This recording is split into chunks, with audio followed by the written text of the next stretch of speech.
سیدہ فاطمہ زہرا رضی اللہ تعالیٰ عنہا یہ وہ عابدہ تھیں کہ آپ ساری رات قیام میں، سجدے میں، قعود میں، تلاوت میں گزار دیتی۔ ایک دن سر سجدے میں رکھا اور اتنا لمبا سجدہ کیا کہ اذان سحر بلند ہوئی۔ سیدہ جلدی سے نماز مکمل کر کے اپنے رب سے کہتی ہیں، مولا اپنی بندی کو کوئی ایک رات تو ایسی دے دے کہ تیری بندی جی بھر کے تجھے سجدہ ہی کر لے۔ یہ انداز عبادت تھا۔ آپ کا جب نکاح کا وقت ہوا تو ابن جوزی نے اس بات کو لکھا ہے، دیگر مورخین نے نقل کیا ہے کہ میرے مصطفیٰ کریم علیہ السلام نے ایک پوشاک جو ہے وہ تیار کی تھی، قمیض مبارک بنوائی تھی جو میری شہزادی نکاح کے وقت پہنے گی۔ آپ کے پاس پہلے بھی ایک قمیض موجود تھی جس کو پیوند لگے ہوئے تھے۔ یا کیا کہنے ہیں، کونین کی سردار ہے لیکن لباس کتنا سادہ ہے، اللہ کی رضا پہ کتنے یہ راضی ہیں۔ سیدہ کا اگلے دن نکاح تھا، قمیض تیار ہو گئی، میرے مصطفیٰ کریم علیہ السلام نے اپنی بیٹی کو بھیجی۔ شام کا وقت تھا کہ دروازے پہ سائل آ گیا اور آ کے کیا کہتا ہے ایک سوالی ہوں، اہل بیت نبوت کے در پہ قمیض کا سوال لے کے آیا ہوں، کوئی پرانی قمیض جو ہے وہ مجھے عطا کر دی جائے۔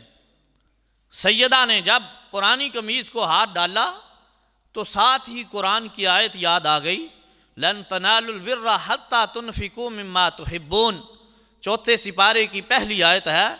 اللہ اس وقت تک نیکی کا مزہ نہیں دیتا جب تک اللہ کے رستے میں وہ چیز نہ خرچ کرو جو تمہیں سب سے زیادہ پسند ہے۔ سیدہ نے پرانی قمیض روک دی اور نئی قمیض اٹھا کے سوالی کو دے دی۔ دوسرا دن ہوا تو آپ کی رخصتی کا وقت قریب تھا کہ آپ کے پاس وہ پرانی قمیض تھی۔ جبریل علیہ السلام جنت کی پوشاک لے کے آ گئے، آ کے سلام عرض کیا، یا رسول اللہ صلی اللہ علیہ وسلم، رب زہرا کو سلام کہتا ہے اور رب کا پیغام ہے کہ اپنی شہزادی کو یہ جنت کی پوشاک دے دیں، اس نے ہمارے رستے میں نئی قمیض جو ہے وہ صدقہ کر دی ہے۔ سیدہ نے جب وہ پوشاک پہنی تو اس کے ایک ایک پہلو سے جنت کا نور ٹپک رہا تھا۔ وہ کافرہ عورتیں، قریشی عورتیں، منکرین کی عورتیں جو آئی ہوئی تھی تقریب میں رخصتی کے وقت، اس جنت کی پوشاک کا نور جو چمک کے آنکھوں میں پڑتا تھا تو سوائے کہ محرقہ کے بھی یہی الفاظ ہیں، ابن جوزی نے بھی یہی لکھا ہے، اس نور کی روشنی آنکھوں میں ہی نہیں دل میں بھی اترتی گئی، ساری عورتیں مسلمان ہو کے چلی گئیں۔